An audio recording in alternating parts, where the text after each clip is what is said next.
are TFR, Truth Frequency Radio.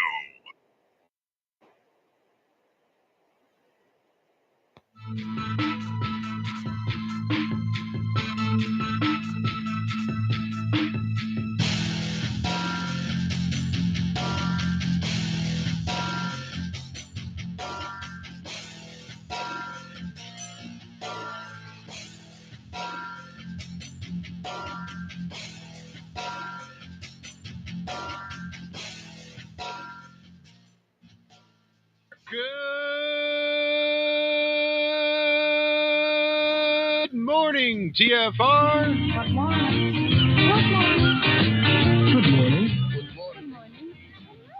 Hi, this is Alan. I like Ironworx because it's where everybody knows your name, and they're always glad you came. I love Ironworx with Josh, Walt and Zack. It's like sitting in your front room having a cosy chat with your best friends. Hi, it's Diva here, and I just want you to know that Ironworx with Josh, Walt and Zack, it's definitely my favourite dose of reality. Come join the family and keep it flat. Why sleep in when you could get your dose of iron in the morning? Listen to the Ironworx on TFR. This is Enlightened Dawn. Roses are red, violets are blue. Iron Realm Media is the best on the planet. To this show, I will forever be true. You guys are truly the best, and I love you guys. I'm so thankful to have you in my life. Do you like listening to space letters from Never a Straight Answer? Then tune in to The Ironworx with Zack, Walter, and Josh. Break clear of the fear on The Ironworx and become an Iron Scout. I'm starting off fresh and I feel good. I look good. I smells good. I am good. Happy Friday, my friend. Thank God it's Friday. And happy Friday to you all. It's Friday, my dudes. Because it is Friday, my dudes. Welcome to Truth Frequency Radio's Ironworx. TruthFrequencyRadio.com, TFRLive.com. And I believe there's a trio of us this morning, if I'm not mistaken. We have a tree in here? Wait, what? Yes. I'm still waking up. Trio.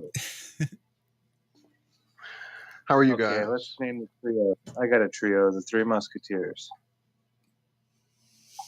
Huey, Dewey, and Louie. Well, Three Stooges? there you go. Three Blind Mice.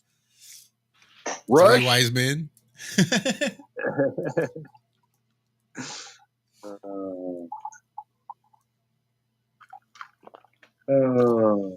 Sorry. I'm still waking up, folks. I had a rough week, man. I had a fever Tuesday night. And it was like seeing visions, and it was weird, man. Like weird. One of those, like where you're hallucinating, kind of. No good. Yeah. Just really, really like vivid dreams. It wasn't like I was seeing people standing in my room or anything like that, but just weird dreams that happened. Like I would wake up and then I'd fall back asleep and I'd be in that same dream still. Just weird stuff. Yeah. No fun. No hooded creatures, hooded people standing next to you with a large scythe in their hand, tapping their foot, waiting impatiently. No, I didn't see them yet. Well, that's good. I'm glad to hear that. No, I'm feeling better though. A lot better. It wasn't too bad. A couple days. By yesterday, I was somewhat feeling normal. I think I've never sweat like that before. Like it on top of my head while I'm laying in bed, I get up and I touch my head and it feels like I just got out of a pool. There was like that much sweat on my head. I was like, oh my God, what is going on? So I went and got lots of liquid in me. But I still think just from being dehydrated, my kidneys weren't not happy with me. They're feeling better now. But yeah, my lower back is just a different kind of sore. It's weird. Yeah. Imagine that's pretty common though after these types of things, such as Flattoberfest, where Conflu, where all these people come together and from all these different areas across the country and join together. That's what they used to call it back in the day. Con flu. You would get it at UFO conferences. You would definitely get it at Comic Con. Yeah, especially it really became a thing with the family doing MechaCon for so many years. It just was a steady thing. You knew once MechaCon was over, the in-laws were going to be sick for the next month. Don't go over there. Now, we all reevaluated contagions and actual communicability of disease vectors, and we've really re-examined that, I would think, a lot over the last couple of years. And in re-examining that, I think it has something more to do with the idea of, as we group into a group, now this is just crazy shit, I'm sure, but as we group into a group, be it for these conventions, to form a community, to form a family, whatever it is, bringing together these different genomes, these different bloodlines, these different frequencies, and all that shit can cause tension and cause issues and all this. And so if the bodies are all trying to regulate themselves to kind of be in sync with each other, then maybe that's what gives rise to this sudden group exodus of exosomes that we all used to think was people snotting up the place and giving each other germs. Maybe it's a group cleanse in preparation for the forming of a new community, a new group that can work together, etc. I don't know, just a thought. No, I like it. I think this was strictly done by me. My stress and anxiety leading up to Flattoberfest. And then like Saturday, I did not eat all day. I didn't realize it till Sunday morning. I was like, holy shit, I didn't eat yesterday. Yeah, it's the energy there is so high that, yeah, I forgot to eat Saturday. And there was food there, Tommy and the Kakalaki crew and La and all them were here, eat. And but even leading up to it, my stomach was tore up all week. I think it was mostly nerves and all that kind of stuff. And then when I finally relaxed my body, they're like, all right, we got to get rid of all this toxins. We got to flush all this crap out.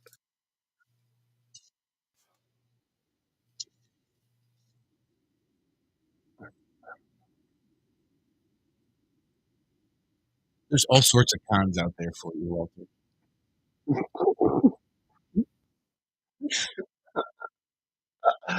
One of my favorite kinds. Alan Holman in chat, terrain theory.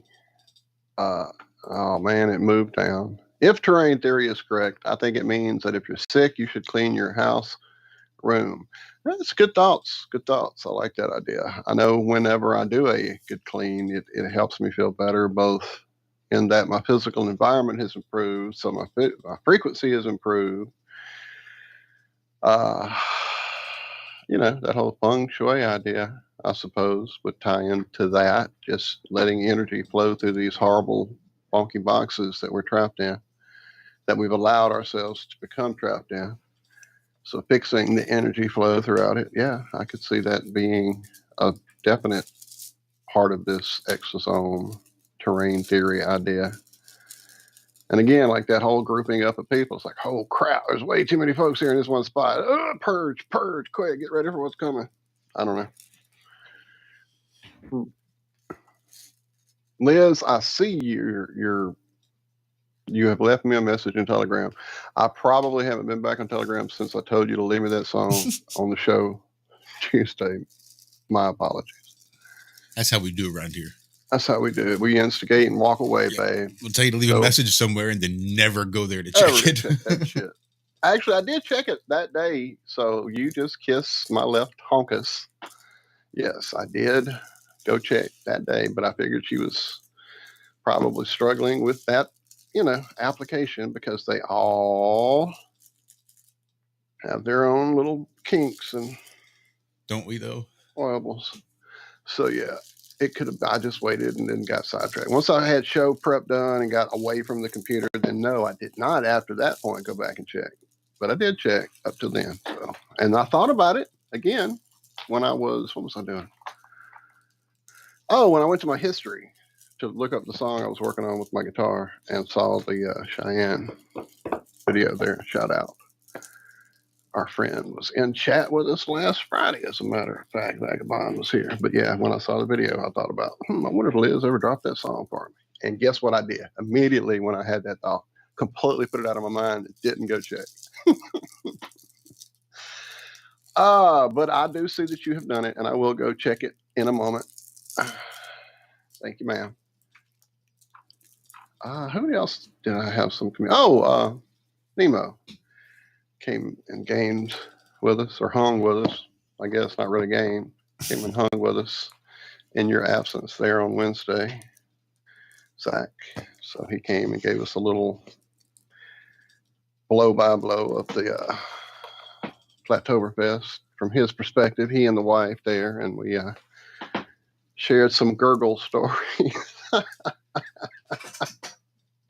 Apparently, she's quite a fan of water filtration as well. Oh yeah, you two would hit it off. Yeah, that's what I gathered after a little conversation with him and her by third party there. She came in the room after I suggested a new device I had seen for travel purposes. I'll drop it for you guys there in chat to check out. But yeah, definitely got the lowdown. When you said there was food there, I was kind of thinking about there were varieties apparently of food there. Dude, it was like a different breakfast, lunch, dinner every day. Yeah, it was awesome. And there was also, you could make your burger a special burger by putting a little bit of butter on there. I heard that there was so much specialties down there that you could ask for anything special. Everything was made special. Anything. Right. Special sweetener. I have like half a solo cup, well, a quarter of a solo cup of sweetener. Half a teaspoon is equal to 2 joints. I'm the in chat. Just here, take this. Here, take this. Here, take this. Here, have some of this. Oh my goodness! Right. Yeah, you have to really be careful with the edibles. I mean, even a person like me who has a high tolerance of them will definitely get a zowie all of a sudden out of nowhere when you're not expecting it.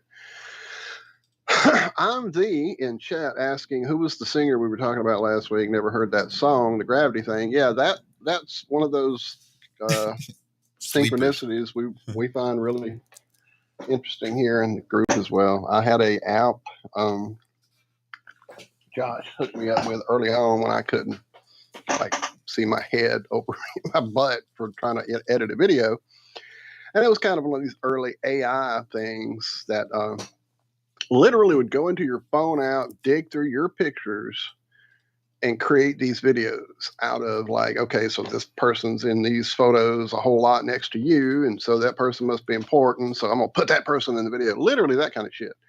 And yeah, it was kind of spooky. Some of the feelings those early videos were invoking in us all. It was kind of spooky how the AI would look at those photos and videos you had and just kind of go, yeah, cool, let's do this. And so from that app being as good as it was and having a pretty decent little amount of songs on it, I went ahead and paid for the commercial version so that I could have those songs for our show to use for backgrounds and for song videos or whatever we decided to do. And one of the first songs that really kind of hit us right was that song, a song called Gravity by a lady named Cheyenne.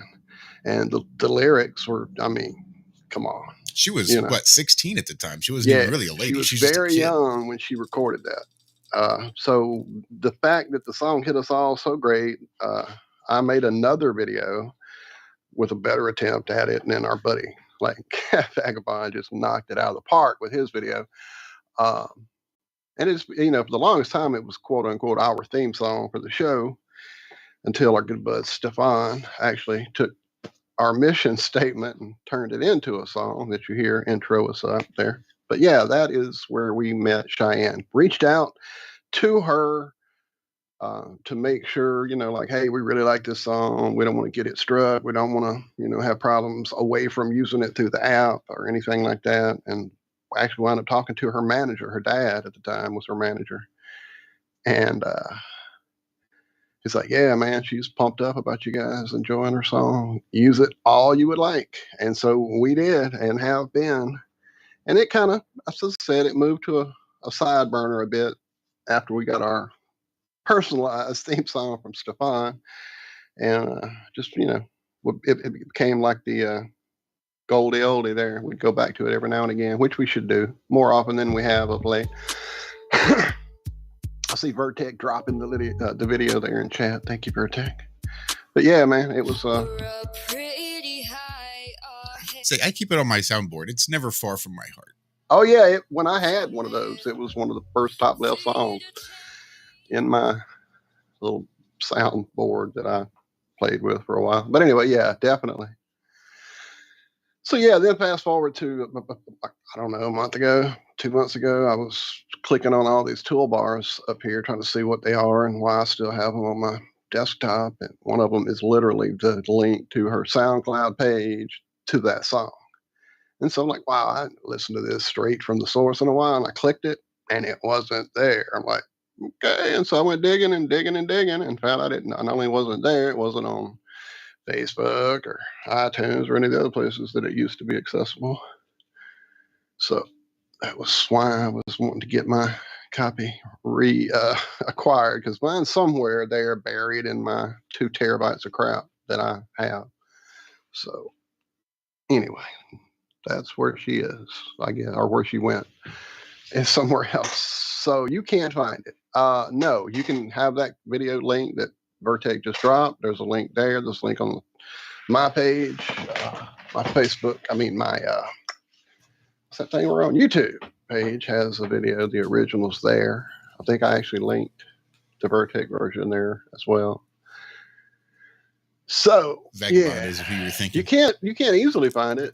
Apparently, I even went to her Facebook page and sent her a message, or her page. It probably isn't her anymore, but sent to that area of the Facebook area saying, "Hey, what happened to our song?" with some little sad emojis, trying to be cool and hip and young, and like you kids do with those emojis. And so, yeah, haven't heard back as of yesterday. I checked it actually after.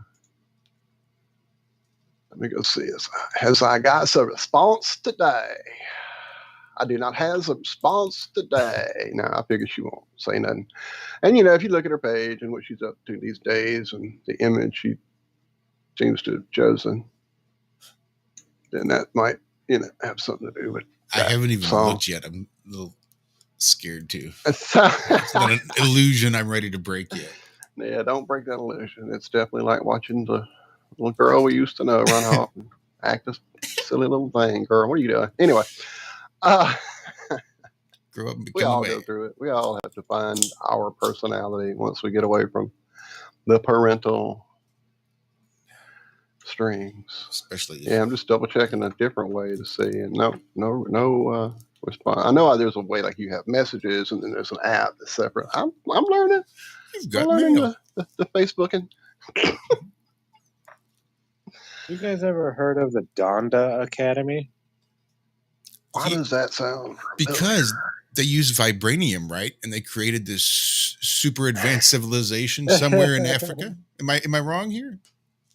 There you go. I mean, there could be one in Africa that does this, but the one I'm talking about is from the United States, out in Hollywood. I did not know this, but Kanye West has his own school. Did you know that? Sounds they go and vaguely recruit familiar.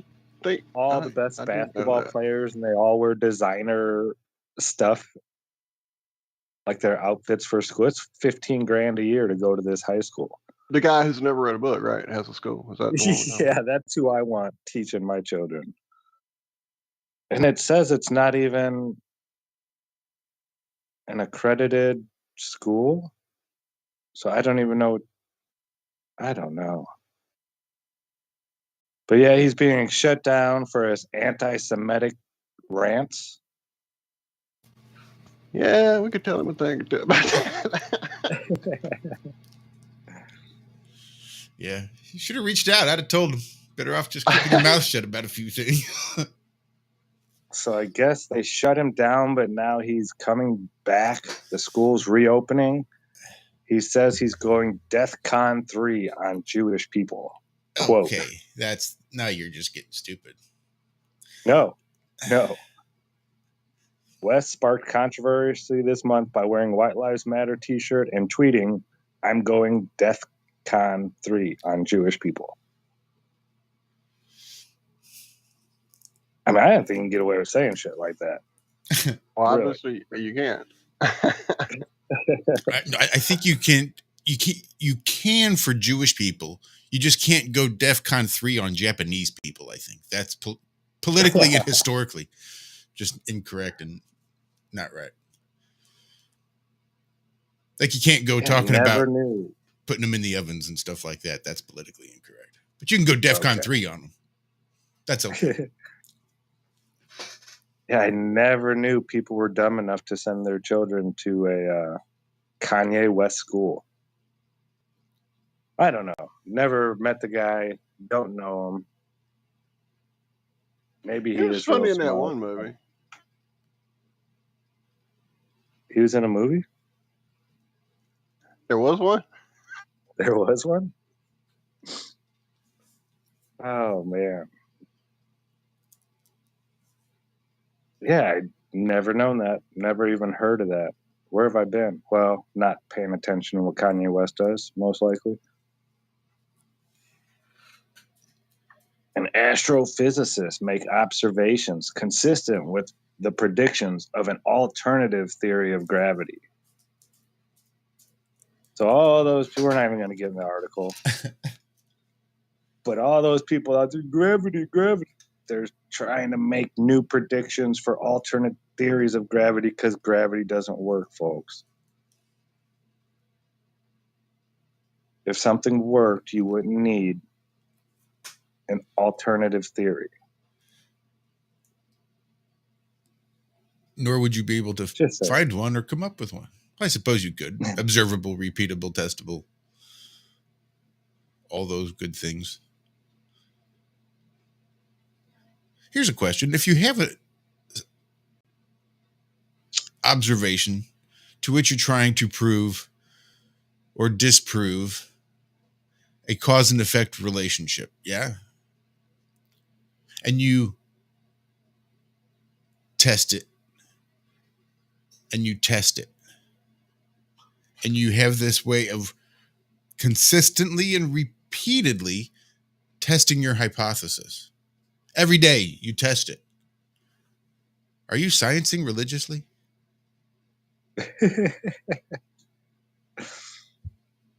I don't know.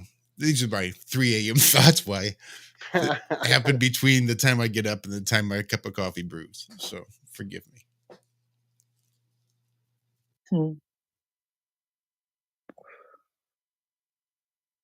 Practicing science. What'd you say now? Religiously. What's it? Religiously. Practicing science religiously. Practicing science. I like that. I was thinking about that. Yeah, maybe. Again, t-shirt ideas pop into my brain at oddest times. But that was about what it was somewhere I was trying to formulate the phraseology for practicing science religiously, or religiously practicing science.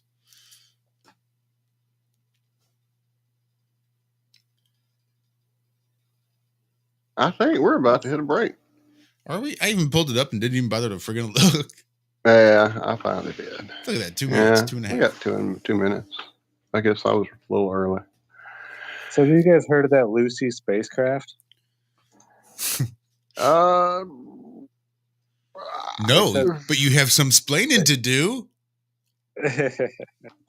They captured an image of the Earth. Ooh, and it says NASA's Lucy spacecraft captured this image, which has been cropped in parentheses right after it. They're not even trying to say that they're real photos at all anymore. I mean, right away. which has been cropped. I love that they have to parenthetically account for flat earthers.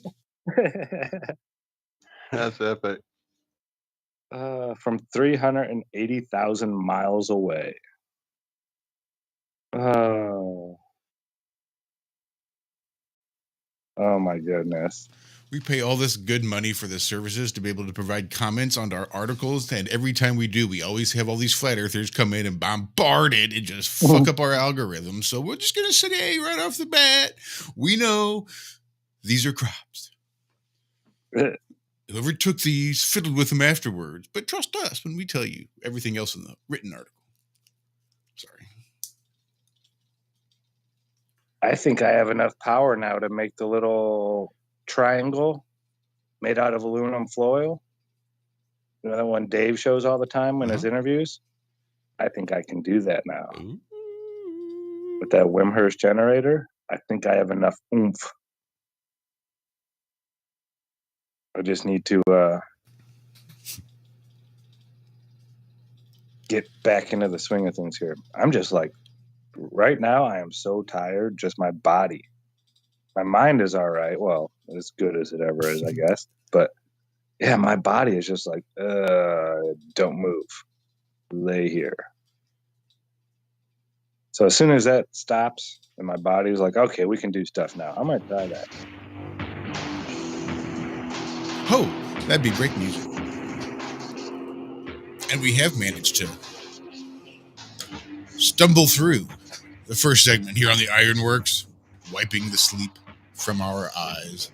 Join us as we continue the waking up process right on the other side of these quick commercial breaks. We'll be right back.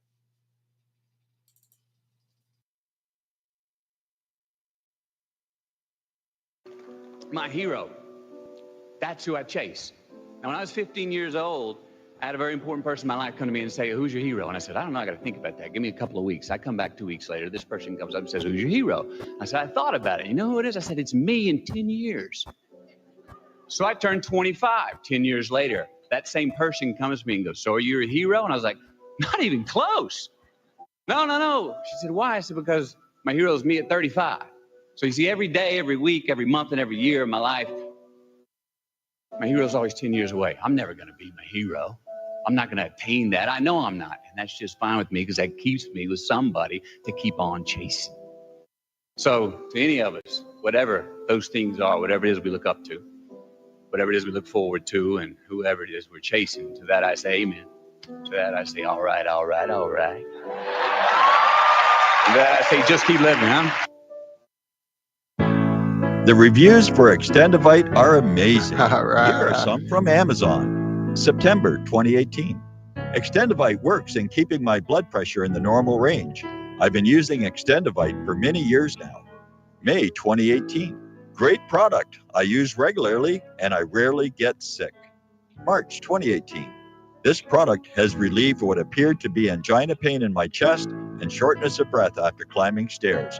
I'm quite happy about it. February 2018. My husband, son, and I have been using this product for a few months now, and we have noticed an improvement in our joints and blood pressure. Tell us your story. Get Extendivite today. To order, call 1-877-928-8822. That's 1-877-928-8822, or visit heartdrop.com. Extend your life with Extendovite.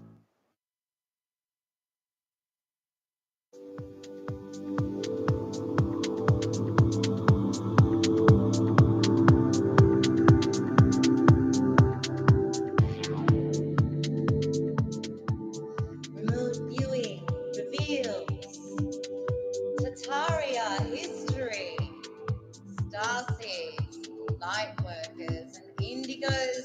Join me on the Nikki Colombo Show.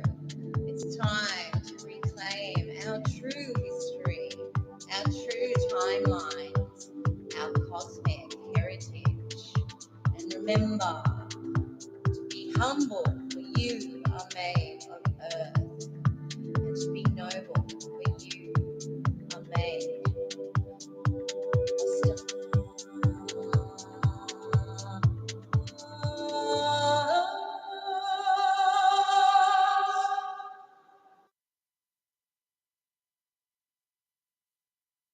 You're listening to the Truth Frequency Radio Network. No hate, no hype, no fear.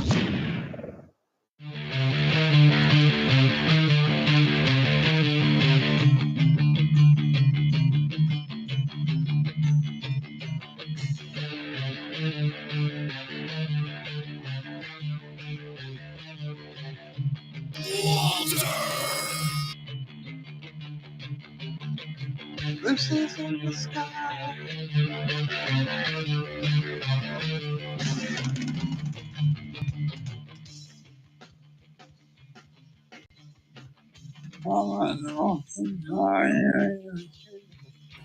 Inconceivable! You know, I hate it when shit changes. It's supposed to be a double tap to play. I don't know why you're playing on a single tap. Don't touch those! Don't you ever touch my balls without asking. For real.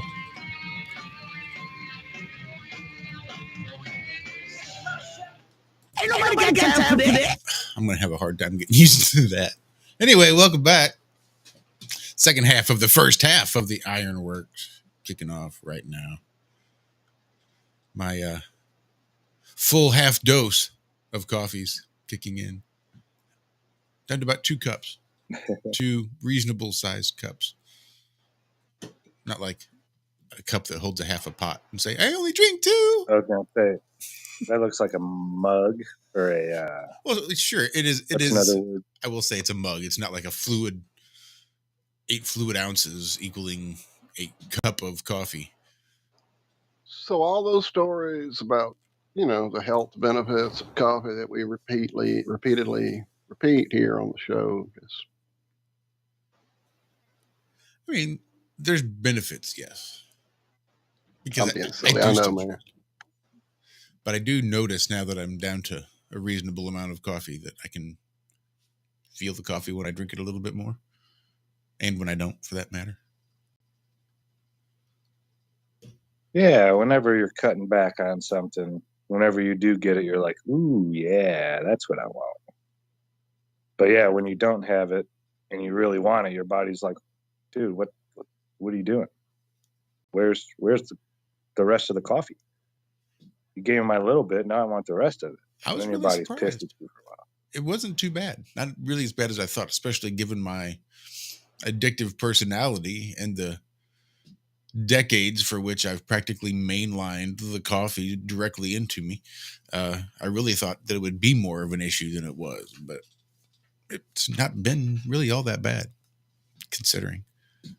Yeah, you're older and wiser now. More control over your body and emotions, Okay. Sure, if you say so. Now this one, I just saw this article. This is right up your alley, Walt. I want to know if you've ever heard of this. Nightmares can be silenced with a single piano chord, scientists discover. They said during all the nonsense lockdown BS that... Sorry. You know what? Symbols. Throwing a trash can on the ground right next to the sleeping person. All that stuff is going to knock off your nightmares. I'm just saying. Your nightmare will stop immediately. But yeah, they're saying that playing music and they're trying to figure out a way to stop nightmares because they don't even know why we dream still. Have no clue what dreams are or why they happen or any of that. But they said that the uptick in nightmares during all the shutdowns and everything went skyrocketing in people. And that was like a big complaint to doctors was, I'm having bad nightmares all of a sudden. And so they went out and have been trying to figure out a way to, at least so they convinced everybody in the world that the world was about to explode into a big pile of goo from some vector that is the worst thing ever, in history. Locked people into their homes, kept them away from their relatives, threatened them with genetic mutation. I don't see no correlation there. Now, did you have any luck? Because I know you've had a lot of dream work that you've done. Could you tell these people, like, hey, this is actually how you handle this? You don't play music, you don't make up a story beforehand. This is how, because I mean, you go to battles in your dreams sometimes. Right, absolutely. And that's what I would tell anybody with these dreams is fucking gird your loins. It's about to get on. Kick that ass. That was his pickup line for a show too, I think. So yeah, that would be me. Get ready. Another part of the pickup line. But yeah.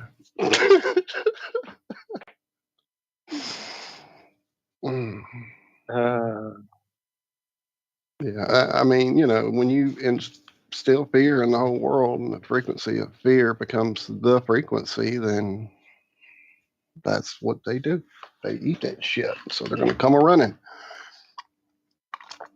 Bringing with them all the fears they can come up with to increase that fear and terror. Yeah, I used to have horrible nightmares about Freddy Krueger and Jason. My older sister used to lock me in the back room, take the TV knobs off the TV so I couldn't even turn it down or turn it off. And she would stand on the other side of the door and hold it closed. And said, Freddy's coming to get you, Zach. Freddy's coming to get you. Oh my God, I was so terrified of all that stuff. And then my aunt taught me. Freddy's coming for you. Yeah, my aunt taught me that in your dreams, you have control. You're in charge. She's like, dude, exactly. Your aunt rocks. Yeah. And she told me this when I was like 7, 8 years old. She's like, you're in charge. You take over. You can make them do whatever you want them to do. And I went and tried it that very first time and it worked. I had Freddie dancing around a subway, acting like a fool, all because I was making him do it, And then once I did that, as soon as I did that, I think Jason came to try to scare me one time after that, but they quit. It was like they knew that they had no more control over my dreams. And I think this gets even more sinister, like the shadow people or whatever you want to call them. Right. The dark ones that Jerry Marzinski absolutely tells us about. I think they have a lot to do with this. Absolutely, they do. That's kind of the joke I was making earlier about, get ready. They're coming.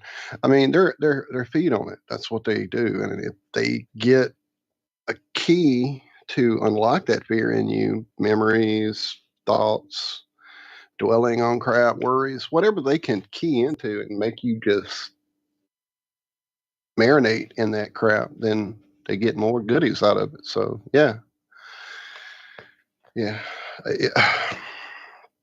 The idea that they use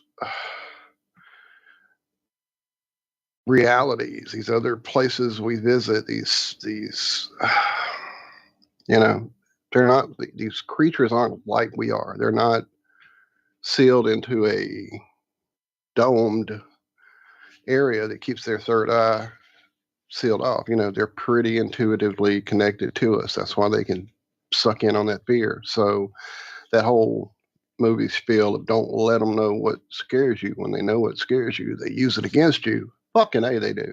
If they know some certain character from a movie fuck with you, they'll put that suit on in a heartbeat, hop in those dreams and suck you dry. So yeah, mine was the xenomorph from Alien, even though it inspired me to learn all about Hans Rudy Geiger's artwork and movie secrets and behind the scenes crap and dig deep into how they created this fucking thing that literally haunted my nightmares for years.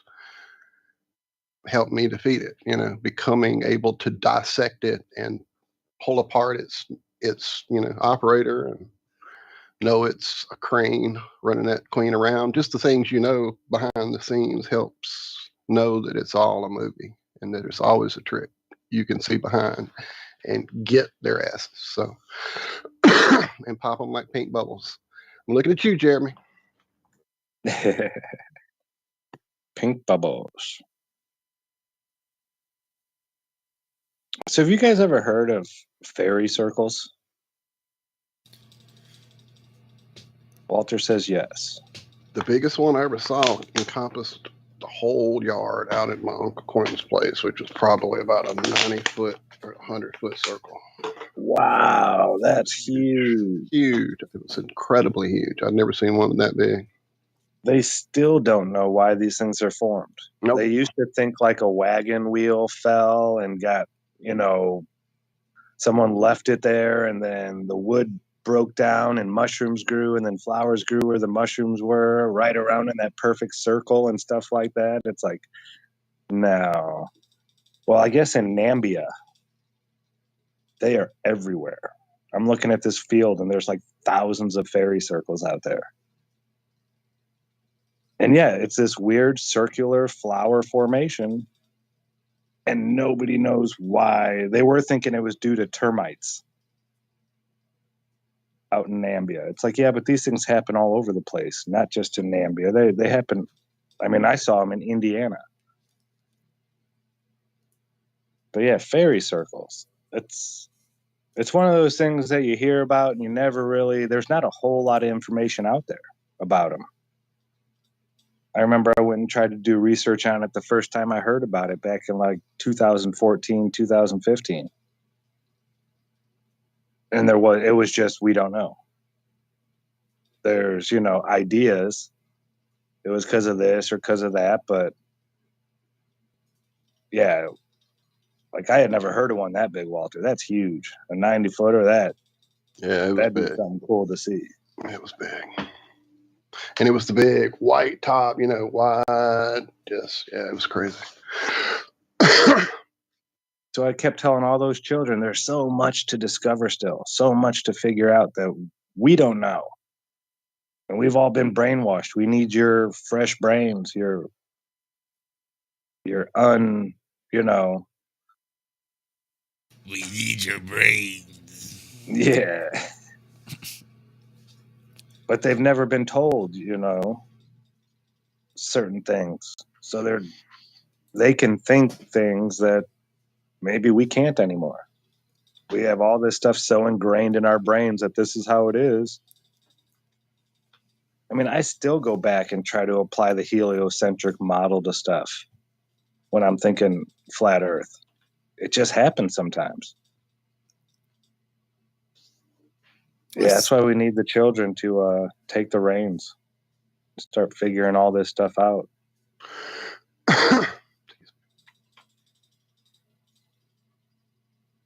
Oh no. Mystery of Earth's missing mineral has been solved. Finally. Didn't you know What's we've been the mineral? mineral deficient this whole time? We'd probably all be giants living in crystallized forests if it weren't for a mineral deficiency here on Earth. It's a dark mineral, you see. We know it exists because it's not there. It's funny because they're talking about the crust and all that and this and that and blah, blah, blah, blah, blah. You get Nanny to cut those off. Spoiled. They don't say anything about how deep they went. I wonder why. Didn't I just see a story where they're going to go super deep? Super, super deep. Like way deep. I just read it. 13 miles? Yeah, no, still just 12. But, that's something, I suppose. So they've hit a hard limit, it sounds like. Sounds like. If I can find it. Hell, I might have left it from last week, maybe? Yeah, I think it was. Actually, maybe even the previous week. Sorry. Yeah, I don't know why I thought it would be pulled up for this week, today's show. Oh, but they are saying some hoopla in here as well. No way. Not hoopla. Yeah, imagine that. Science Alert Daily? It's telling stories? There we go. I got it. You found it? All right. Yeah. Because I just saw one I definitely want to get to in a minute. Here we go. An MIT spinoff plans to drill 12 miles into Earth's crust. My goodness, with rock vaporizing tech that could harness the power of geothermal energy. Or do nothing. All right. MIT spinoff Quaise. I'm going to call this Quaise, Quaise. Because if I were to call it quasi energy like I want to, something's not going to feel right about this. But Quaise energy is building a drill that vaporizes rock so that we can tap into the geothermal miles down below our feet. Geothermal energy. Earth's. Go ahead, Walt. No, I just didn't want people to miss the story, to read along with you and enjoy the thumbnail they used. Oh, no, I was definitely showing it. Oh, I didn't know. My bad. Sorry. Go ahead. Yeah.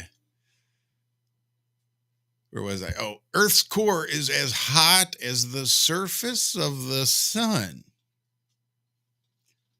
But we don't have... What? Look. Come on, man. It's what it says right here. The sign says... The sign told me... The story says that the Earth's core is as hot as the surface of the sun. Who am I to argue? I'm not a scientist. I'm not a biologist. I don't know anything about males and females. I don't know anything about... Bad or mute up.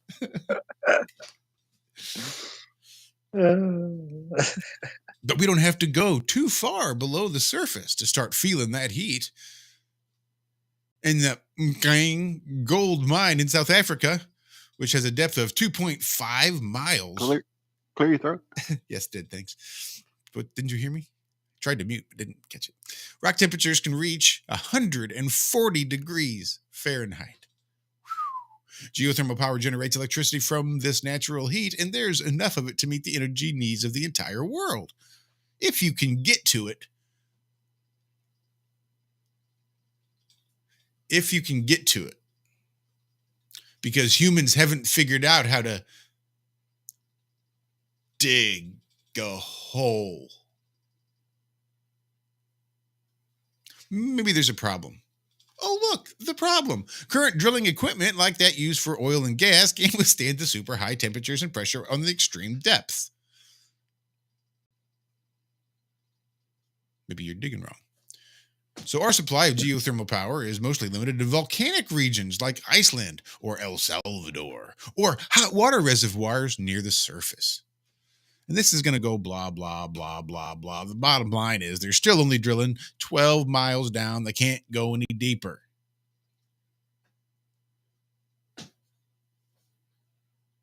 Whatever they tell you is below that 12 miles is just quasi science. Dude, you gonna choke me.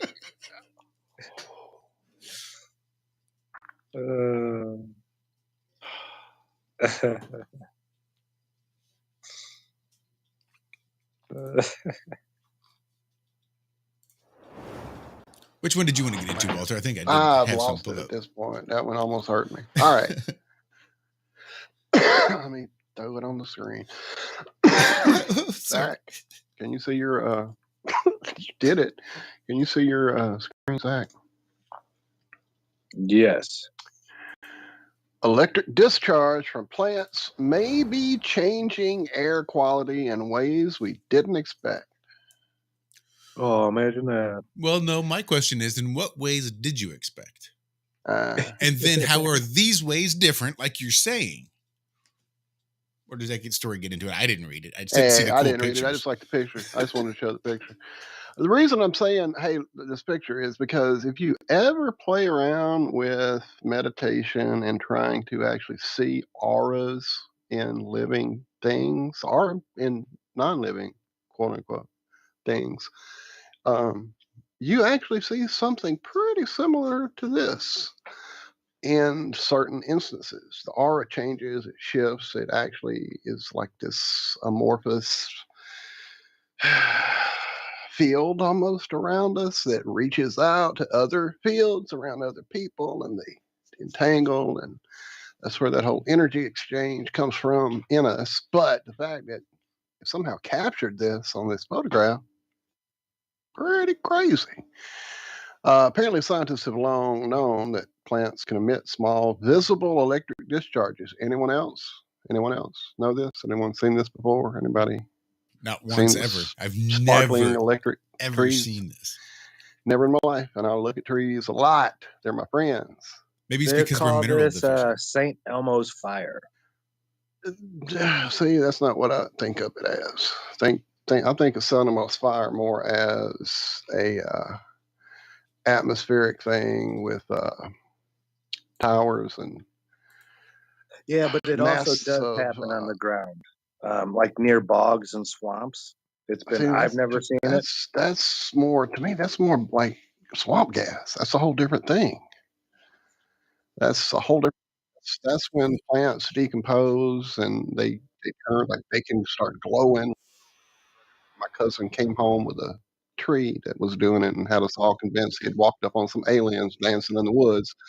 Till my uncle explained to him, my cousin found it and told us all this story. My uncle explained to us what it really was and how it really happened. And that's when I knew about the first time, when I was about 5, I guess, about bioluminescence. So that idea, just to me anyway, that seems to be more of what swamp gas is where there's an accumulation of this biodegrading of these, probably a combination of the energy that we're talking about in this story and the gas that is actually emitted as this decomposition takes place in plant matter. Is what I think of when you what you're talking about. Then there's also the whole orb lightning thing, which I can't really say I've seen an orb traveling down a railroad track or whatever that ridiculous video out there on the internet is. But I did watch a ball of lightning come through the fucking window at me and my sister and brother as we sat inside the house at my grandmother's house. So yeah, ball lightning is real shit. Yeah, I saw ball lightning, But and it was yeah, I've never actually seen it like going down. traveling. You seen it It traveling? wasn't railroad tracks. The railroad tracks had been removed. Well, there you It's go. now a walking path. But that's right where I saw it. It was in There you between my neighborhood and the next neighborhood over. And I was like 12, 13. And one of my mom's rules was you have to stay in this neighborhood. You know, we had our 2 different subdivisions that was open range, but no crossing the railroad tracks. So my buddies, they went over to go grab some guys to play ditch, hide and seek at night. And I just stood there by the tracks waiting because it was only going to be a couple minutes. And sure enough, I turn around, I see this blue ball. It's just like bouncing over. Not really bouncing, more like a floating bounce up and down. And then it went by and then it just disappeared. And I was freaked out. I was, what the hell was that? Nobody believed me. I think the first person who believed it was my chemistry teacher. He's like, oh, yeah, you saw ball lightning. It's a very rare phenomenon. It doesn't happen very often, but... And it didn't have electrical discharge, like in that one video. It didn't have electrical discharges coming off zap and stuff. A little over the top. Yeah. Nothing like but that. I've seen it go through the window, so you've seen it go down the old tracks. Well, again, there's so much in this world, and as we've learned much more over the last few years, of an electromagnetic nature, that all this seems to be just bigger pieces of this puzzle we're trying to put together. You know, the fact that gases can do what we're talking about leads to the fact that you sat this weekend with those noble gases, electrifying them and showing people what the frickin' sky is doing. You know what I'm saying? So it all fits the puzzle to me. And this is just another piece of it. And basically the story is just talking about hydroxyl, which is the energy they're talking about here at the tips of these plants, and how it reacts with different gases and creates different ozone particles, which change the atmosphere. Shocker. I have an ionizer sitting right over there, does the exact same thing. But apparently the importance of it as a cleanser of the atmosphere is now just newly reinvigorated in this story. So anyway, I just thought the picture was cool as hell. Well, didn't you say, Zach, when you were getting your stuff fired up, that it smelled like a thunderstorm?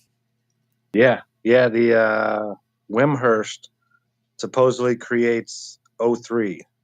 You know that smell you get when thunderstorms come around? yeah. I love that smell. It's after I do just about 30 seconds, get maybe 20 good snaps, pow, pow, pow. You start smelling it already. Yeah, that thing is awesome. I need to, as soon as I start feeling better, I'm going to clean it up. I'll make some videos with it. Try not to kill myself. Please. I've been zapped by it once already, and it wasn't fun. I mean, the Van de Graaff, you think, 200,000 volts. That's got to hurt. But it's just electrostatics. It's not, there's no current or anything. There's no amperage. So it shocks you, but that's it. You get a quick shock and it's over. Well, with the Wimhurst, it's got the 2 capacitors, the 2 Leyden jars in it, which store energy. And if you don't discharge those, you get some amperage. I saw white. It went right through my chest, left hand to right hand. I touched it like an idiot. And I saw white for a second.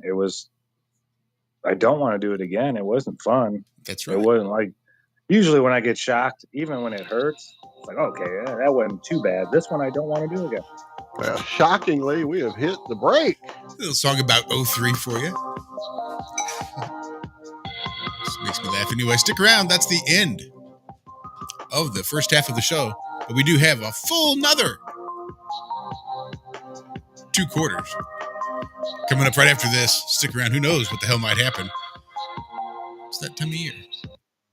Hi, my name is Ella, and I'm 10 years old. I'm one of the millions of children born to parents suffering from the sheeple virus.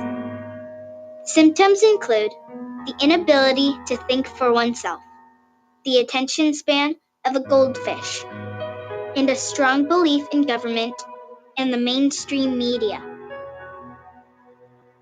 It is estimated that 1 out of every 2 children are being raised by parents infected with the sheeple virus.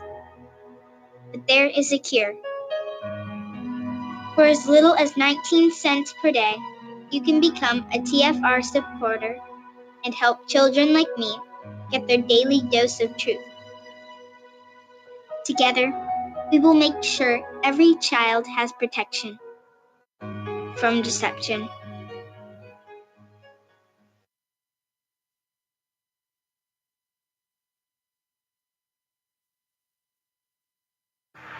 Proverbs 4:20. Your lungs are now filling up with chronic. Oh, I know what that means. COVID-19. Get out of my lungs. COVID-19. Get out of my body. Get out of here. You don't rule me. And all the symptoms came on me. I started chilling. And I smiled. I said, you can't put that on me. And the nurses hurt, the bigger than my smile. Elbow, I call you well. Back, I call you well. Knees, I call you well. Feet, I call you well. Kidneys, I call you well. Bladder, I call you well. Stomach, I call you well. Intestines, I call you well. COVID-19. Get out of my lungs. COVID-19. Get out of my body. Get out of here. And that devil comes up there. Man, you're not healing. You got COVID-19. COVID-19? You let the word fight its own fight. Here, Satan. Hold this. They said I'm better today. Well, that's COVID-19 for somebody. Now then, I have some videos I want you to watch. COVID-19! Get out of my lungs! COVID-19! Get out of my body! Get out of here! Hey, mi blue, steno, Get out of here! Get out of my lungs! COVID-19!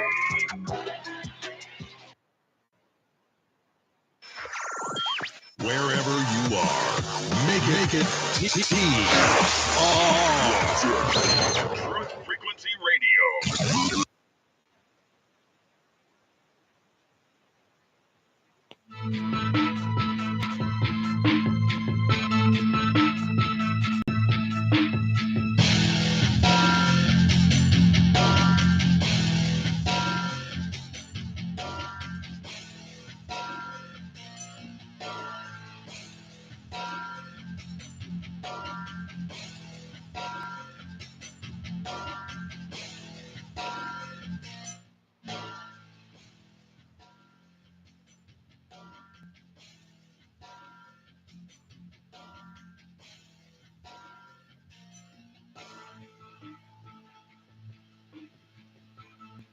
Good morning. I'm here. Wake up. Wake up. Wake up. Wake up! Wake up! What is dark matter? Okay, we don't know. That's great. That's why it's called dark. It's exactly. Everyone knows all reputable information comes from random people on the internet. Tell me things, internet. The earth is flat. It's like school in your hand. Okay, dark matter is something we do not know what it is. We believe the dark matter is there, but we have never detected it. Well, what I'm afraid of course, is that there is no dark matter out there. There was one? There is no dark matter out there. We need to think really hard, to think really hard, to think really hard, to think really hard. Hi, this is Alan. I like Ironworx because it's where everybody knows your name, and they're always glad you came. I love Ironworx with Josh, Walt, and Zack. It's like sitting in your front room having a cozy chat with your best friends. Hi, it's Diva here, and I just want you to know that Ironworx with Josh, Walt, and Zack, it's definitely my favourite dose of reality. Come join the family and keep it flat. Why sleep in when you could get your dose of iron in the morning? Listen to the Ironworks on TFR. This is Enlightened Dawn. Roses are red, violets are blue. Iron Realm Media is the best on the plane. To the show, I will forever be true. You guys are truly the best, and I love you guys. I'm so thankful to have you in my life. Do you like listening to space letters from Never a Straight Answer? Then tune in to The Ironworks with Zack, Walter, and Josh. Break clear of the fear on the Ironworks and become an Iron Scout. And welcome back to the first half of the second half of the Ironworks right here on Truth Frequency Radio, TFRlive.com. Josh, Walt, and Zack. Jesus, barely got that one out. Zack. Hanging out with you this morning. There was one. I'm playing catch up there in chat. I did see Alex was in chat a little earlier. Conspiracy Music Guru Alan reached out, told him he should give us a call. And then when I finally played catch up and saw all that, threw that out there as well. I'm not sure if you guys have him on Skype. I don't seem to. I thought I did. It may be Telegram. I'm not sure, but I know we've connected and had him hanging out. So maybe that was actually at another show. It all blends together at this point. But yeah, Alex, if you're still there, brother, you're definitely welcome to give us a call. If you're on Skype, we can make it happen. Absolutely. So just throwing that out there. Yeah, I don't know if I have him in here on Skype or not. I know, that's what I'm saying. I know I've got many people in many different ways here. Seems like there was something else in the chat that caught my eye. Damn it, where is it? Da, da, da, da. Oh, Angela Baby Carson. Sorry to hear about your guinea pig. Hope your dog is doing much better. Big hugs from me and us. Well, this would normally be it. We usually do pretty good. What?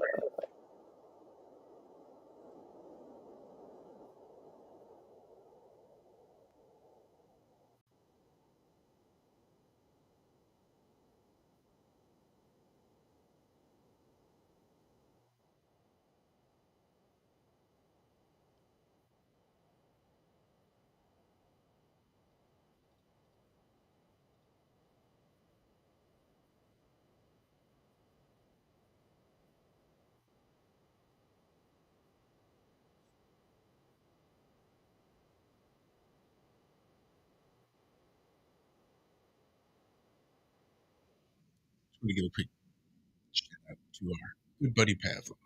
Absolutely, dude. You got me grinning from ear to ear right now. You just don't know. That's epic. Miss you, my friend, and love you, and hope you're doing great. And hope your fucking Halloween rocks. Yeah. We all did a big about face and a big jump back from Halloween. I get that, and it used to be my big to do for the year. Liz says she didn't hear anything. What? I heard it. I don't know what happened, Liz. I see someone has joined the show. I see Hello, that. hello, testing 1, 2, 3, 4. I knew we can make it happen. Look at that. Alex. Hey guys, what's going on? What's up, Alex? How you doing? How you doing, all right, man? Well, you do this. You do this really early. What's wrong with you? Yeah, that's what I ask myself at 3 a.m. every couple of days. And to be fair, Liz over there. It's like midday over here. So, but I know it's like, what's it, 4 a.m. over there? Something. Yeah, just hit 5. Just for hit us. 5, but yeah, we started at 4. Yep. Hey, you're committed. How you doing? We're doing great, man. How you been? I've been busy like a little musical wizard in my studio making more music, and been listening to Flatoberfest. I've been hooked, been glued to that all weekend, and yeah, I mean it's it kind of pisses me off when I see things like Flatoberfest, because I'm like, it's like everybody I love and respect is so far all the way over there, and it kind of makes me want to go, shit, I wish I lived in America in times like this. Just the energy pouring out of that place was amazing, man. Well, hopefully soon they'll get rid of all this restrictive nonsense, and we can fly you out and you can come hang out next time. That would be epic. Yeah. Yeah, well, I mean, it's so bloody expensive to get over. The last time I went was Denver, as Zach knows, and that cost me like $3,000 just to get from Spain to there, and with the accommodation, flights, and ouch, exactly. I mean, it cost me about $4,000 in total, but $1,000 of that was a guitar I bought when I was over there. I couldn't help. Priority. But yeah, so it's not only really expensive, it's stressful, and like the jet lag as well really hit me, and it's like it's not just down the road, is it? It's so far. But so what I'm proposing here is that all of you guys come to Spain. That would be way easier for me. Hey, sounds like a plan. I haven't made it to South Carolina, but I'm sure Spain will be just a. But it was great. It was really great to see the conference, and I submitted a video for sort of showcasing just a little acoustic number, and I did that thing with Jaron, the "We Didn't Start the Fire" parody. I voiced that, and that came out amazing. And I'm just uploading. Yeah, I'm just uploading that to my channel now. So yeah, been really busy, and I'm working on another song now, which is called "You Were Right," which is kind of a bit like I told you so. But when you've been right for so long, it's kind of hard not to say it. Yeah, you recorded the "We Didn't Start the Fire" in one night. Is that correct? Yeah, I did it in a few hours actually, but so it doesn't take long once you've got the backing track, because I've got access to backing tracks where I can, so normally someone would go online and try and find a karaoke backing track for that, but it would have all of the backing vocals in the chorus, which I didn't want. Right, exactly. But there's a website called karaoke-version.com, and you can download the backing tracks for all of these songs without the vocals, or you can cancel out the vocals. You can really manipulate it. So dude, once I had the backing please track, drop that link here in our chat, or just say it again so I can go there, because that is like a miracle find. Yeah, it's called karaoke-version.com. I just type in karaoke version backing track, something like that, into Google, and you can go through all of the backing tracks. And when you pay, I think it's like $3 for a backing track, it will give you the option to download just the bass, just the backing tracks, just the drums. So you can do all different alternate versions of it. I even did an acoustic version of that. So you can just take out all the backing vocals and then add your own, which is what I did. So it didn't take me long to voice it. Once I sort of got sort of a bit more fluid with the lyrics that he gave me, it really didn't take long just to shout it, really, just to shout it into a microphone. That's and do a epic. bit Yeah, of man. mastering. I played around with a few of the little like so-called like, you know, remove vocals, remove guitar line little programs that, you know, I would have thought at this point in time they would have had that stuff down, but there's still bleed through. And, you know, I don't have to tell you, you're the tracking guy, you know how tracks work, man. I'm completely clueless, but yeah, that's a miracle to find this site now, because there was one I was trying to play around with until you get to the chorus and then it all goes to hell because they're saying totally different things than I am. So that's epic. I'm going to get one out there love now. that website. Then it's like I dropped it in chat for you guys. That's epic, man. Thanks. So is there any genre or any voice like that you are nervous about doing? Because it seems like you can do just about anyone in any dialect. It's really amazing. Is there any? I mean, I've got my. I don't know. I mean, I don't get nervous when I'm in the studio because it's just me and a bunch of equipment, and I like messing around like that. I get nervous when I have to do a stream or like this True Earth Mount Maroon Summit thing I've got coming up. I've got a feeling there's going to be a few thousand people watching it, and I'm nervous as hell. I just don't like it. It's just like it's like 1,000 eyes all on me, and I've got to perform. It's just like I'm really. No, it comes across like I'm a bit of an extrovert, but I'm actually more of an introvert, really. I kind of like my privacy, and I don't like performing. I've never liked gigging. I always get nervous, and there's an anxiety that comes with it, and I hate it. And I hate saying yes to these things, like these summits, but I do it because it's for the cause, it's for the right reasons. But I do not enjoy doing them at all. But I don't get nervous in the studio when I'm doing voice. There's not a voice that I don't. Yeah, it's weird, isn't it? I know it's really weird. I don't think there's any voice that I get nervous about doing. Is it maybe the whole idea of the creativity requires such a inward-looking, inward-seeking thing to pull out those emotions that you can put into songs rather than expending that energy in the performance side of it all? Because, dude, I love hopping up in the karaoke, room and throwing down a song. I love getting up with my guitar and play. I like to perform. I'm not great at it or anything, but I like doing it. That energy coming from the crowd, I love it.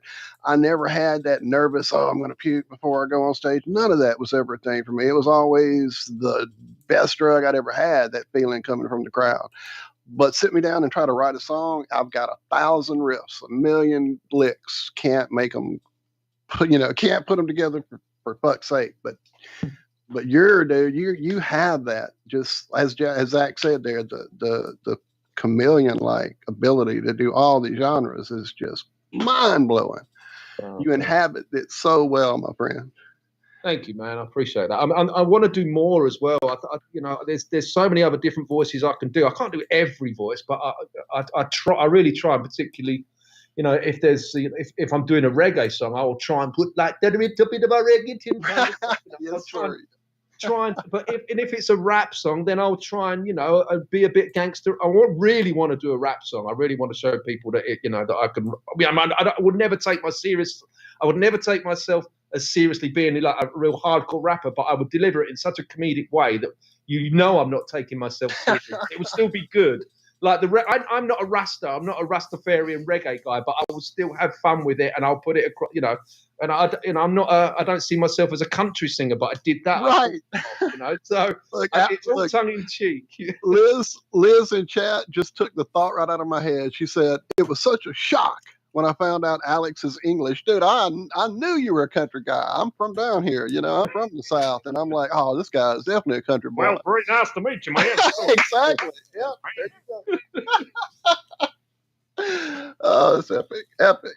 Well, man, this, like I said, the ability you have is really God-given, and you definitely are using it to some amazing lengths. And man, just these, it seems like creativity isn't just musical, dude. You got so much going on right now. No kidding. I was just about to ask, what happens when you take the musician hat off and put on your author hat? How's that going? Exactly. How are those book sales going? I've been real curious to ask.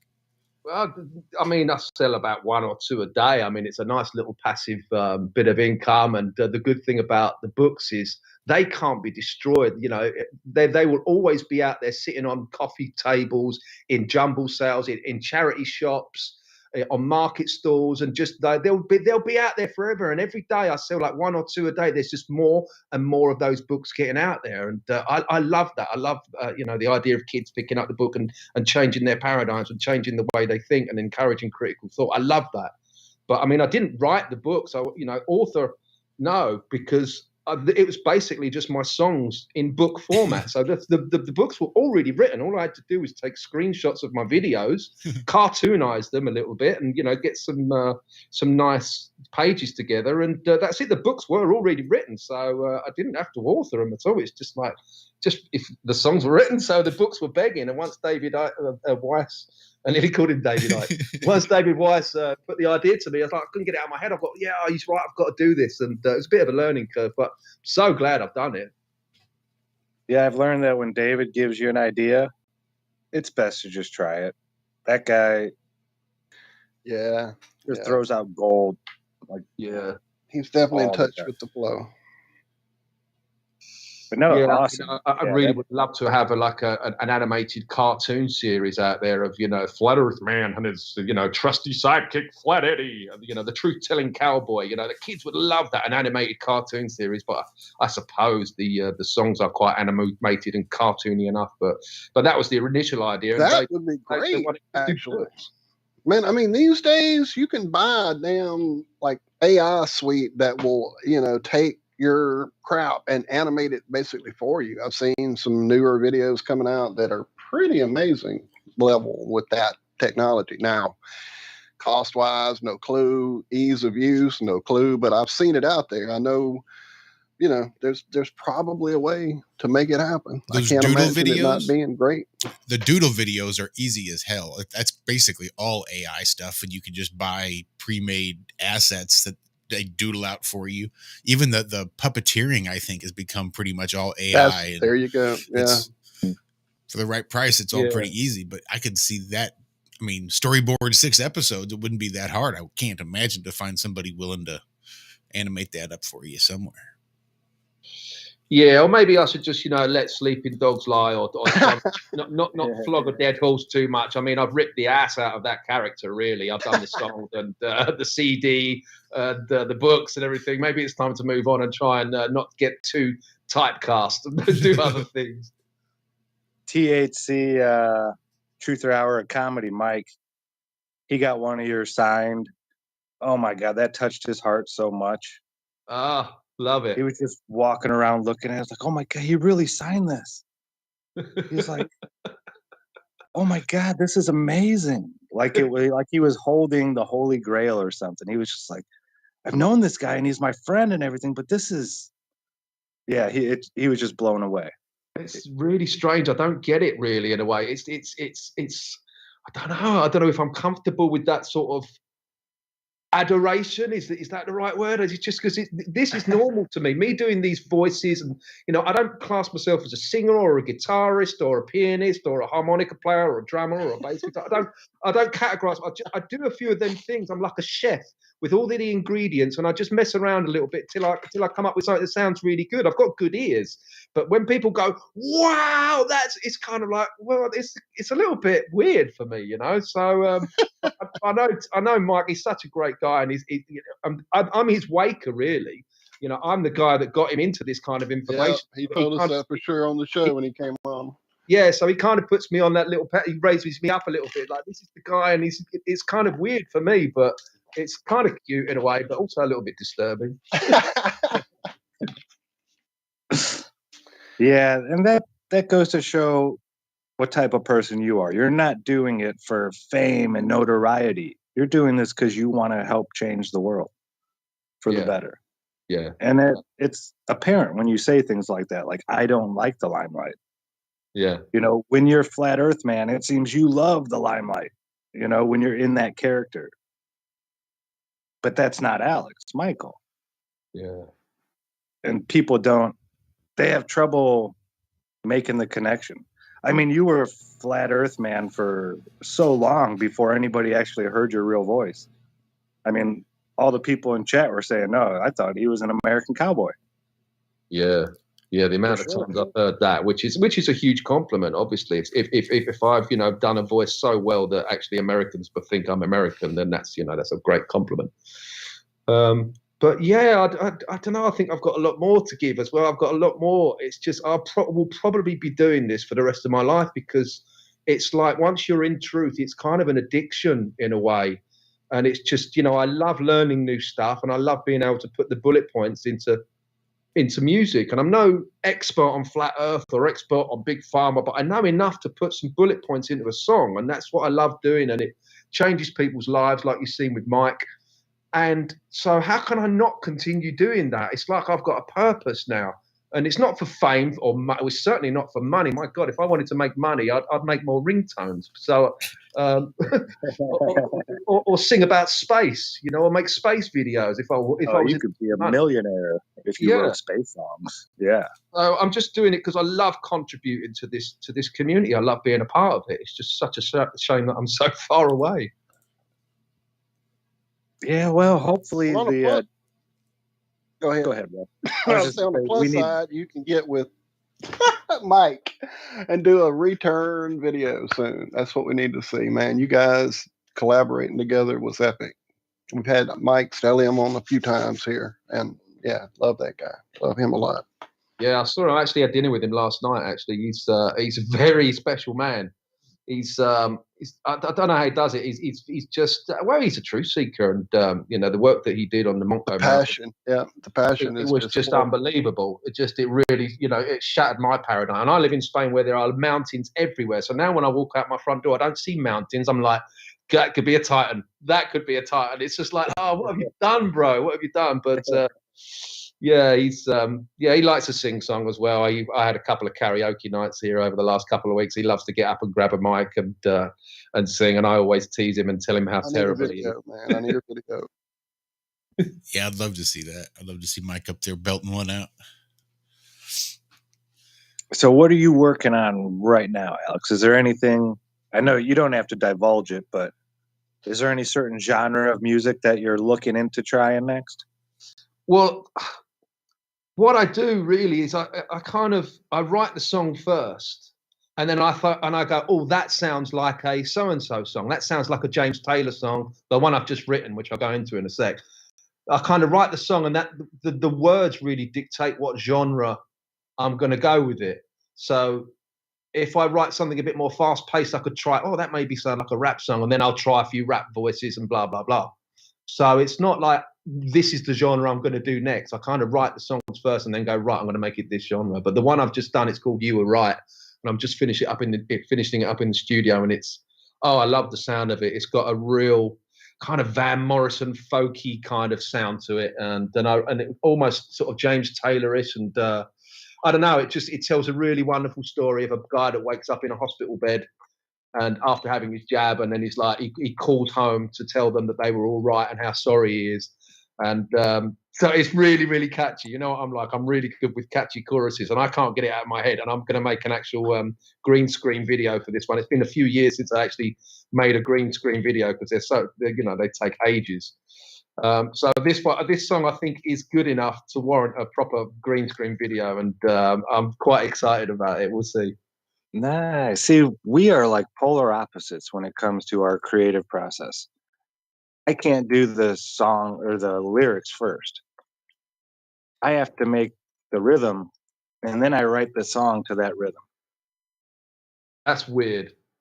See, when you said that, I thought, wow, that's weird how he does it. Yeah, I always a poem. It's like a poem. I always have, just when I'm sitting on the sofa and I'll be listening to a podcast or something, and someone will say something, and I go, that's great. And it will just, that one line that someone says will spark a whole song. It just goes, right, that's a great way to start a song. And I'll just start writing stuff into my phone and ideas, and then I look at it before I know I've got a song. And then I have to go, right, that sounds like a nice acoustic number or something. But yeah, it always has to start with the lyrics. I don't know how you work like that. That's really weird. Yeah, maybe And again, that's I don't know why how I you guys don't. do either one of these things. Like I said, I've got 3 folders with a terabyte of riffs, and they are awesome riffs, but they just won't go to a song. I was going to say, when you accidentally write that real heavy, chunky, you need a little metal edge, just give me a call. You see my baby? She's back there waiting right there. So Nice. Do you do any music production at all? Do you use Logic software or anything like that? I played, man, I've never gone beyond Audacity. You know, I've played with a few of the more advanced ones, and once it gets into too many choices, my brain just explodes. Man, I'm the guy who has a breakdown in front of the milk cooler trying to decide if I want, you know, half and half today or whatever. Decisions, just that's where I have that's one of Walt's problems he needs to work on. So when you give me too much in a DAW to work with, it just breaks me. I stay simple with my little Audacity and I play around. So yeah, we can You talk. should, I was a little bit like that at first. When I saw Logic and I saw a friend using it, it seemed like this vast piece of software that I would never ever be able to learn. It looked like it came with such a huge learning curve. Right, But learning the space shuttle. As soon as I started messing around with it, I was like, this is actually way easier than it looks. And Logic gives you so much inspiration because it comes with so many different samples and different jingles and styles and beats and loops and hooks and everything. So you can just be playing around with the samples and you hear something that sounds great, and then that would just spark off the whole song. And well, look, we're hitting a break at the moment. That's our break music. If you can hang out another 30, we'd love to have you, and we'll talk about that a bit more. If not, then I'm definitely going to head over to that site and find that app. Yeah, sure, man. Yeah, I've got time. Yeah, go. Awesome. We are hanging out with conspiracy music guru Alex Michael. A surprise drop in, just the way I like them. Stick around. We've got one more segment to go. We'll be back right after this. Don't wait until they tell you you are ready. Get in there. The world might say you are not allowed to yet. I waited a long time out in the world before I gave myself permission to fail. Please, don't even bother asking. Don't bother telling the world you are ready. Show it. Do it. Raise the rest of your life to meet you. Don't search for defining moments because they will never come. The moments that define you have already happened, and they will already happen again.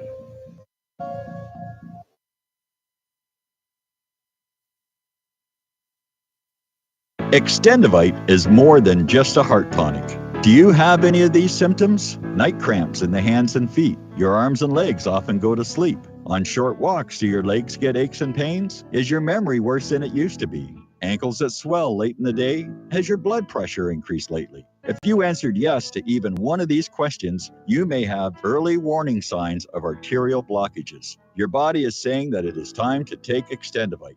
These are not the normal signs of aging. They are the warning signs that accompany blocked arteries. Get your Extendivite today. Extendivite is available in capsule or liquid form for just $69.95 for a 2-month supply. To get started, call 1-877-928-8822. That's 1-877-928-8822 or visit heartdrop.com.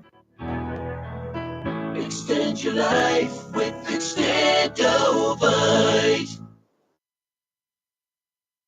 For 5,000 years, the world was ruled with wooden ships by one man. 242 years ago, a small group of free men crafted a new nation built on liberty and freedom. Global elites have been fighting to destroy this new nation called America ever since. Based on actual events, Charm of Favor tells a true story of how they corrupted the election system. They infiltrated federal agencies and murdered witnesses, judges, and even presidents to keep from being caught. Now, the largest and wealthiest crime syndicate the world has ever known has been drawn out of the shadows. They have killed hundreds of Americans and recently attempted to assassinate half our congressmen. Still, they escape arrest through an almost supernatural charm of favor. Read Charm of Favor and be prepared to open your eyes to what may lie just around the corner. Charm of Favor is available on Amazon and Barnes & Noble.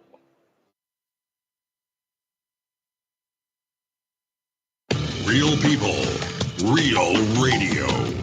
Wherever you are, make it TFR. Truth Frequency Radio.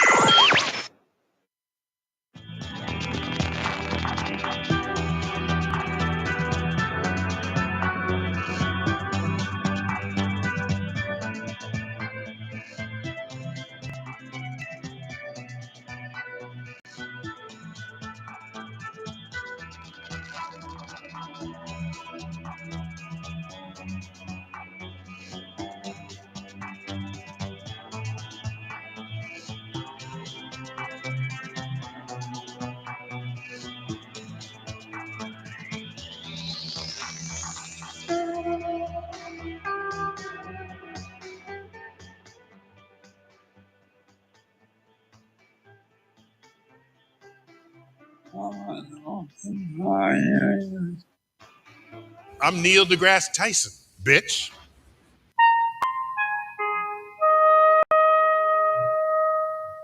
The noise wasn't quite as bad, and we went right on up, and I saw darkness. I thought I was going to see the world, but we weren't quite high enough.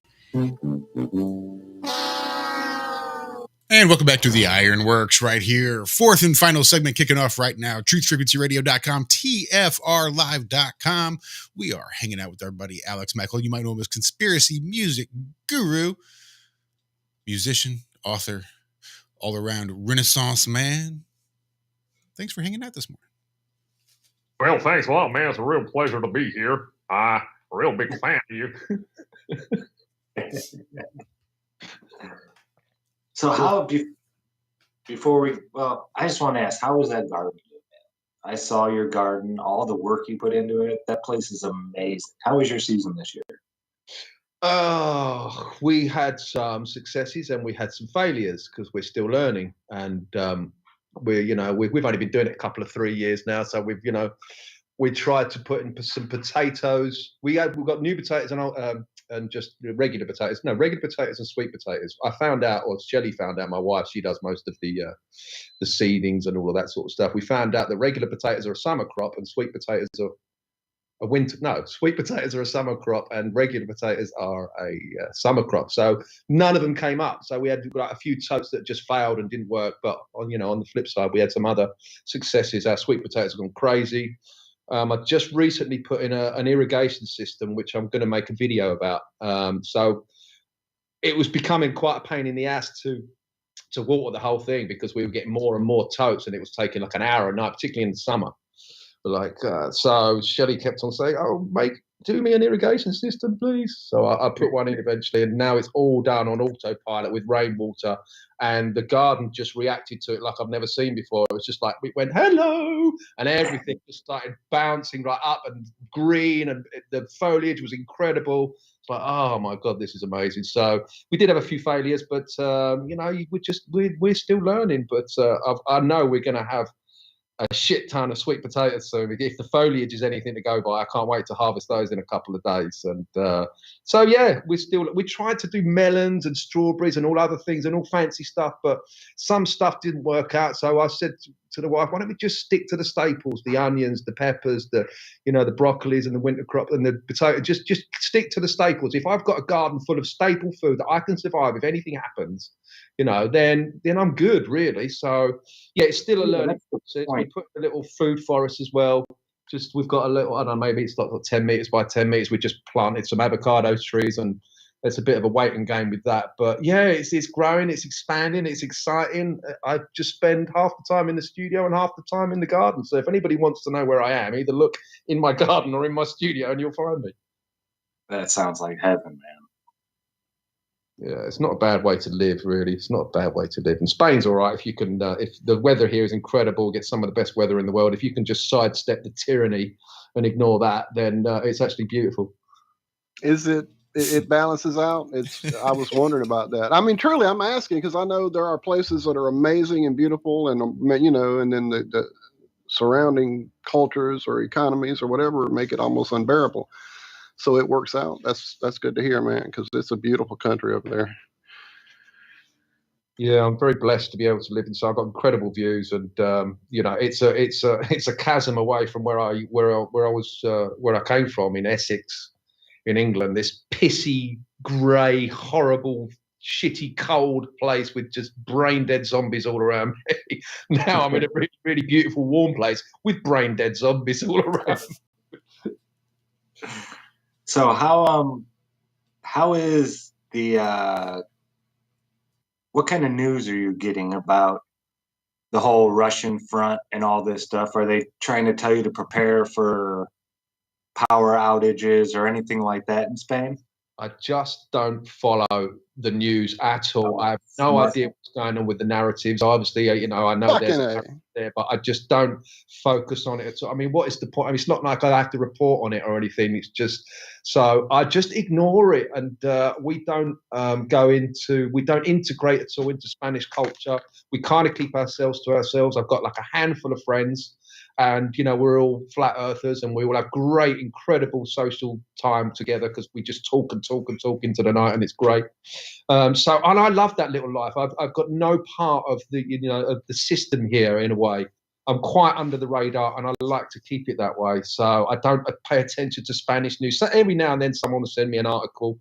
There was an article in Spanish news recently that 30,000 people have died mysteriously of mysterious illnesses, and doctors are baffled, and it's such a mystery. But I know what's going on with that, of course. But now I just ignore it all. Like I say, I'm just spend my time in the studio or in the garden or listening to content. I think we create our own reality, dude. I truly do. And I think by keeping that shit at bay, some people go, "Oh, you're uninformed. You won't know what's going to happen." Blah blah blah blah. I'm not running around in fear. I'm not living a world of like looking out every window and terror and, oh no, they're coming. I think the trade-off's well worth ignoring the bullshit and the agenda. I think it helps create the peace. I'd be uninformed about it. I don't even want to know what the next act is. It's like COVID goes stage left and then Ukraine comes stage right. It's just another act. It's just another part of the big show. It's just, I'm bored with it now. It's like once it's all, bullcrap. Once you know nukes don't exist, it's just like, okay, it's just like, it's such theatre to me. It's such a all you're watching is a puppet show. Yep. I know lately they've kind of had a lot of planned events go off here in the States since, the other story kind of started fading on them. And it's just like, when you see that arc of it was here and everybody was tripping, and then suddenly the world changed and they all stopped, happening. Bullets apparently were afraid of it. I don't know. And then suddenly now all that's out and we're back to the planned events. It's just incredible. And people just go, "Oh yeah, that's got to be real," and suck it right up. And it's like really been crazy.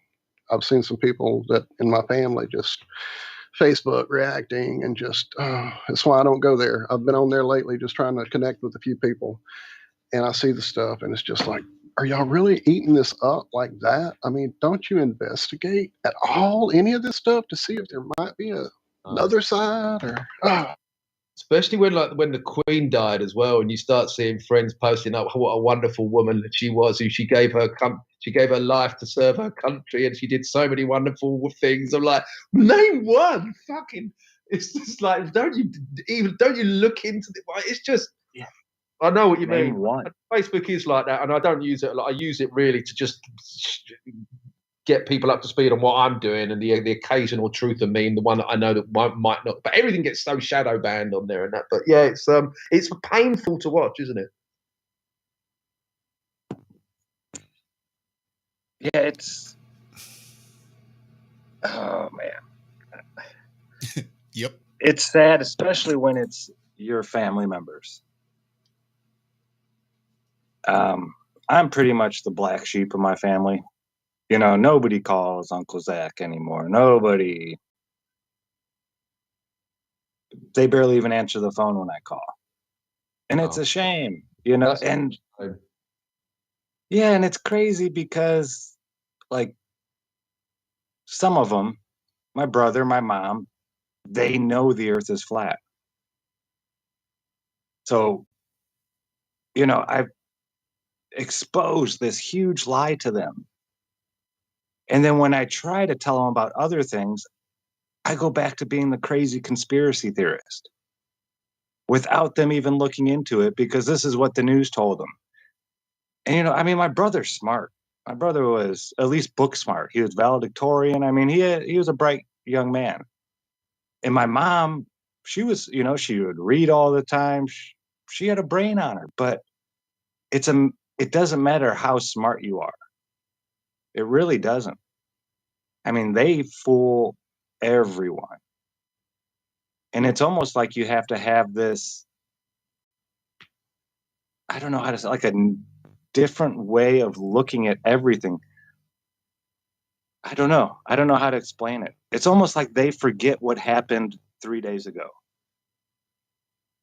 Have you ever got that to where you remember things and all these people you know don't?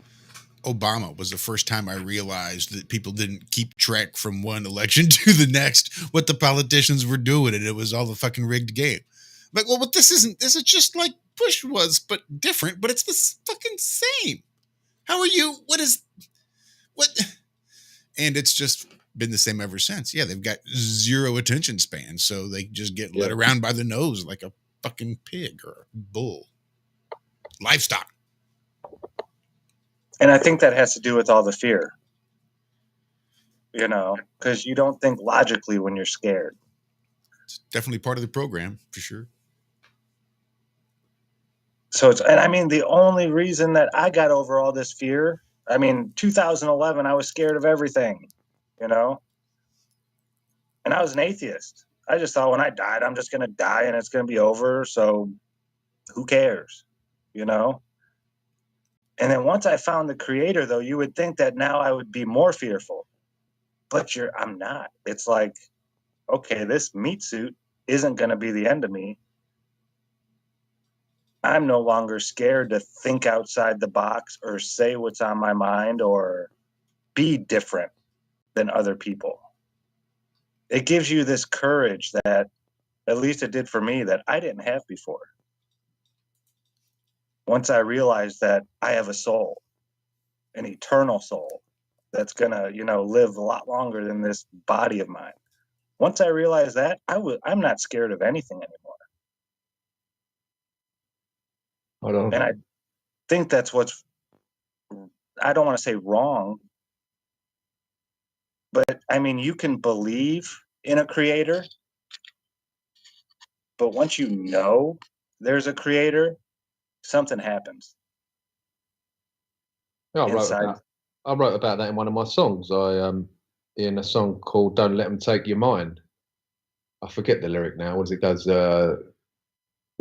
I know that there's a God above, and if I'm good, then He'll show me love. I treat people with more respect, and I've got me a wife that I'd never neglect.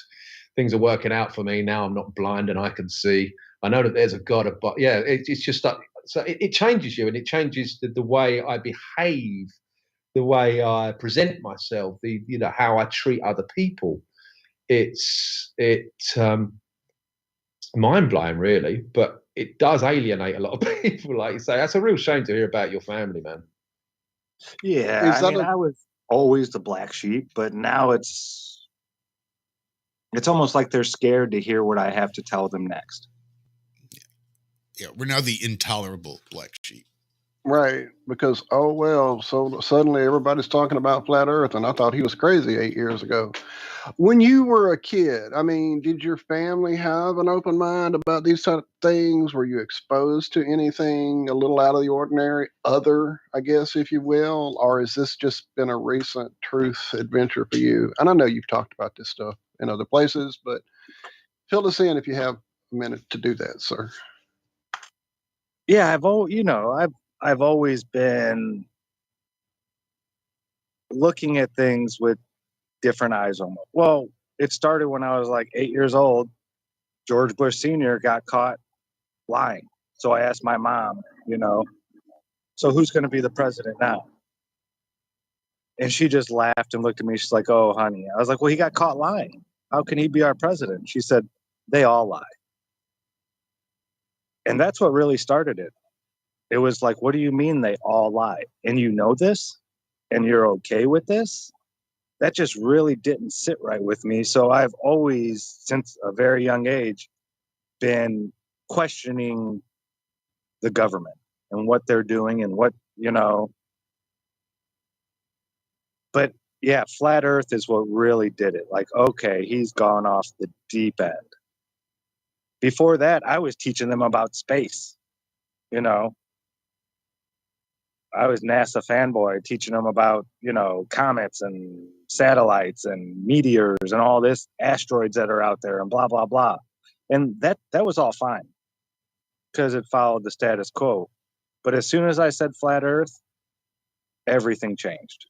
Everything. And then now that they're coming to find out that, hey, maybe he's right. Yeah, now it's okay. Almost like they're scared to learn anymore. So you woke Mike up, Alex. Who woke you up? I woke me up. There you go. Fucking A, brother. Yeah, that I was into conspiracy stuff, and on you back in the days when YouTube wasn't so censored, I was looking into all the, my catalyst was 9/11. So, but when the flat Earth videos started coming up in my feed, I was like, well, what a load of nonsense. Who believes that nonsense? And I refused to click on any video with flat Earth in the title, but I clicked on one that said they are hiding God with the biggest secret, and it was Mark Sargent's Flat Earth Clues. And that, after watching that for a couple of hours, I was like, oh shit, there's some meat and bones here. It was really intriguing to me. And then that was 2016, and a year later I'm making an album about it, which is bizarre.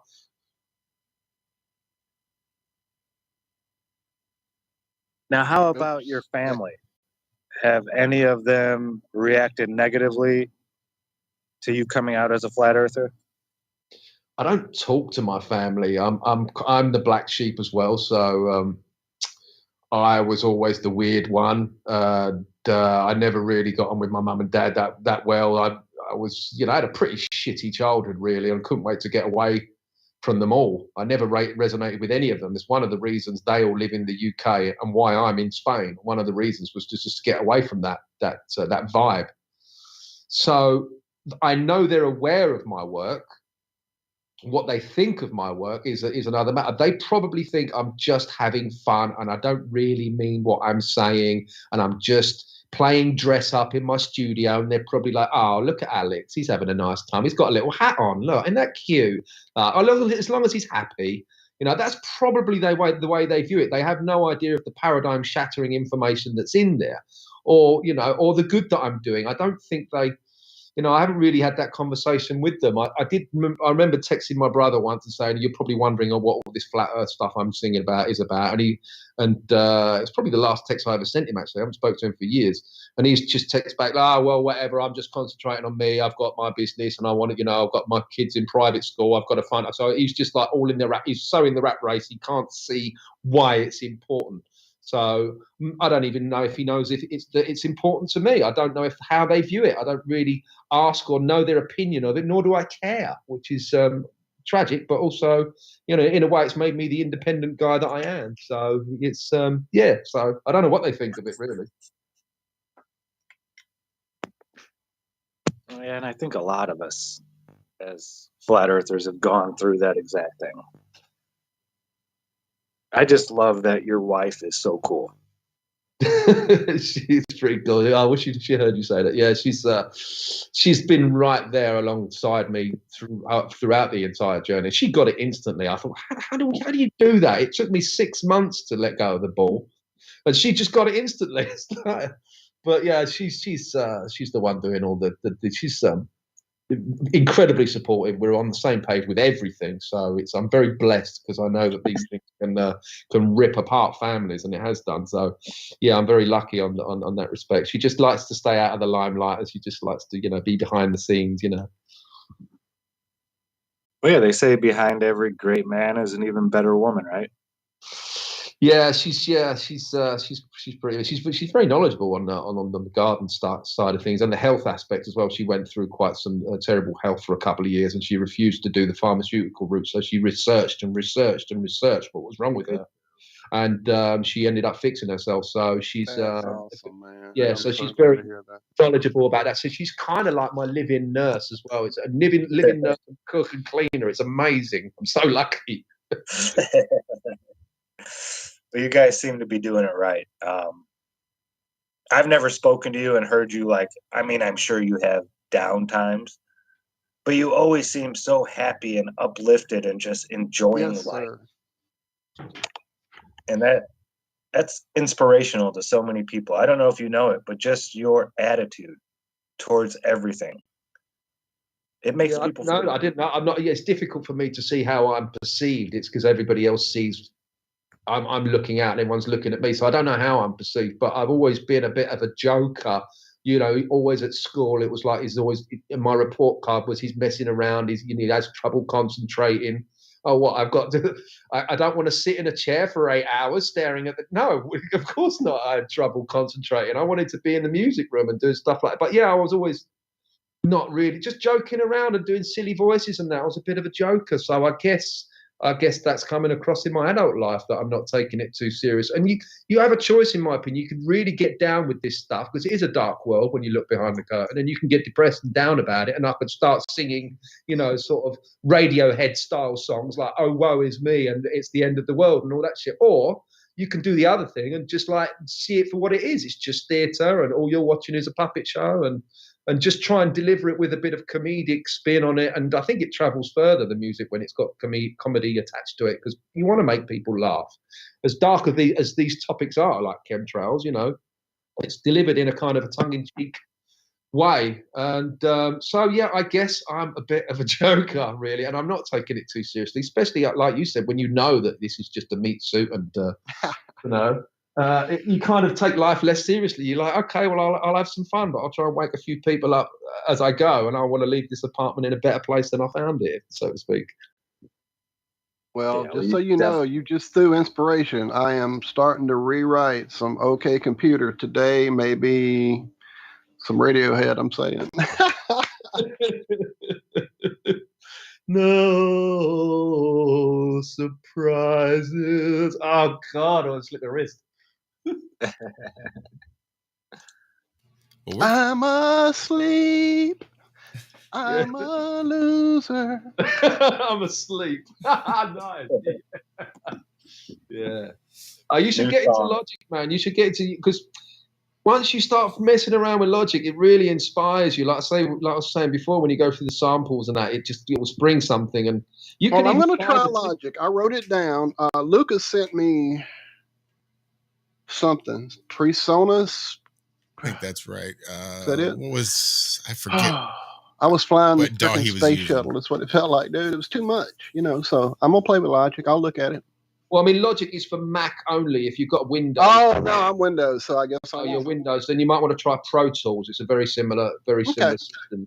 And I think you can buy Pro Tools templates as well. So you can already buy a song already made for like $30, download it. So you can get some free templates out there. You download it and it's already got the structure of the song. It might just give you an idea of how it's, how people put these songs together. And I don't know. It's just, I've got a feeling that once you start playing with it, you won't be so scared. It's just once you just start figuring out how to do, like, look at some beginners videos on YouTube of like Pro Tools for beginners or Logic for beginners. There's so many tutorial videos out there that can help you get a really nice sounding bass, or how to do harmonies, and how to really get a nice thick vocal in the chorus, and how to do build ups to choruses, and all that sort of stuff. It's just, you'll be like a pig in shit if you like sound. It's so much fun. It's just the only thing that limits you is your imagination. Well, I definitely have fun when I do play with it, so I'm going to get in there. So we only got a couple minutes left. Alex, when during the Mount Meru Summit, what day and around what time, do you know yet, are you going to be doing your performance? It will be on a Saturday, and I think it's about 10 o'clock in the morning, your time, or it might be, where are you, East or West Coast? East Coast.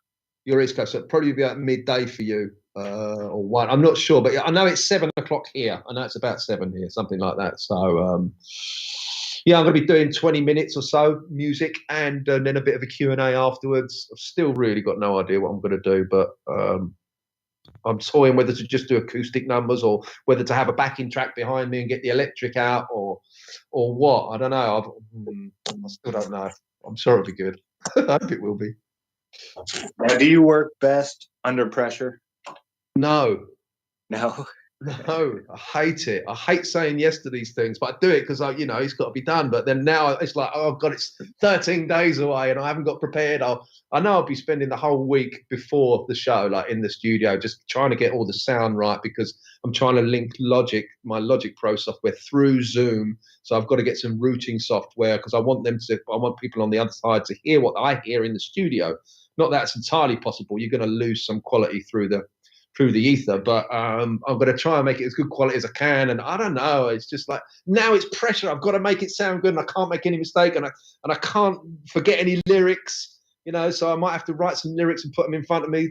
I don't know. It's just like So I don't like working under pressure. I like just getting up when I get up and going in the studio and see what comes out. Well, thank you so much for hanging out with us this morning, sir. And like I said, I'll get in touch with you. We'll see what we can make work out. Yeah, man. All the best. Thanks for having me on. It's been Thank you for hanging out. And I mean, anytime, I'll have your show linked. Always open. Thank you very much. Well, bless you for what you do. And I know it sounds cheesy, but keep fighting the good fight,